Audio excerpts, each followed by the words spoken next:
சாய் பக்தர்களுக்கு என் அன்பு வணக்கங்கள். ஓம் சாய்ராம். என் அன்பு குழந்தையே, நான் உனக்கானதை கால தாமதம் படுத்திக் கொண்டே இருக்கிறேன் என்று நீ நினைக்கிறாய்.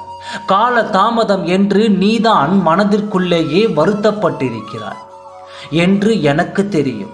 ஆனால் நான் ஏன் அப்படி செய்தேன் என்று உனக்கு தெரியுமா? உனக்கு நிரந்தரமான மகிழ்ச்சியை கொடுப்பதற்காகத்தான் நான் அப்படி செய்கிறேன்.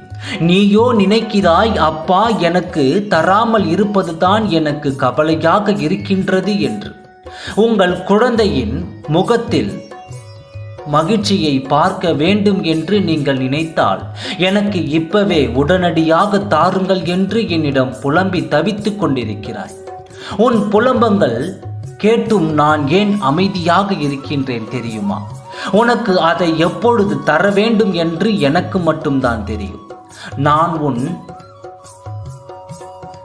காரியத்தில் தாமதம் படுத்தினால் அதில் ஒரு காரணம் இருக்கும் என்று உனக்கு தெரியாதா? நீ என்னை முழுமையாக நம்பி இருக்கிறாய். அப்படி இருக்கும் பொழுது நீ என்னை எப்படி சந்தேகம் படலாம்?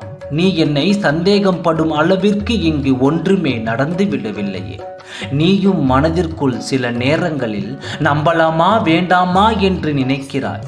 என் குழந்தைகளுக்கு நான் எதை எப்படி கொடுக்க வேண்டும் என்பதை நான் தீர்மானித்து அதன் பிறகுதான் கொடுப்பேன். அது மட்டும் இல்லை குழந்தையே, உன் கர்ம வினைகளும் இன்னும் நான் தான் சுமந்து கொண்டிருக்கிறேன். அந்த சுமையை முடித்துவிட்ட பிறகுதானே நான் தர முடியும். உறுதியாக சொல்கின்றேன், வெற்றி உனக்குத்தான். அதில் எந்த மாற்று கருத்தமும் இல்லை. பின்பு ஏன் இப்படி அமைதியாக இருக்கிறீர்கள்? என் வாழ்வில் இருக்கும் சிக்கல்கள் தீர்த்து விடுங்கள் சாயப்பா என்று என்னிடம் சொல்கின்றாய். என் குழந்தையே, உன் கண்ணீருக்கெல்லாம் நான் விடை கொடுக்க போகின்றேன். இதோ முடிவும் கட்டப் போகின்றேன். இனி அந்த கண்ணீர் எல்லாம் ஆனந்த கண்ணீராக மாறப்போகிறது.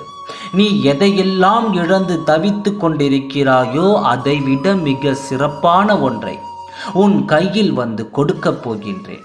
நீ சந்தோஷத்தில் திக்கு முக்காடி திணறப் போகின்றாய். என் சாயப்பா சொன்னதை உறுதியாக நிறைவேற்றி விட்டாரே என்று நீ என்னிடம் வந்து விரைவில் நன்றியும் கூறப்போகின்றாய். என் குழந்தை எப்பொழுதுமே சந்தோஷமாகவும் எல்லா செல்வ வளங்களையும் பெற்று இருப்பது தானே எனக்கு சந்தோஷம். நீ கவலையாக இருந்தால் நானும் இங்கு கவலையாகத்தான் இருப்பேன். உன் சாயப்பா சொன்னதிலிருந்து ஒரு பொழுதும் நான் மீறியதில்லை. நல்லதுதான் இனி உனக்கு நடக்கப் போகிறது. நான் உனக்கு இனி நல்லதுதான் செய்ய போகிறேன். நல்லது மட்டுமே நினைப்போம், நல்லது மட்டுமே பேசுவோம். ஓம் சாய்ராம். நன்றி, வணக்கம்.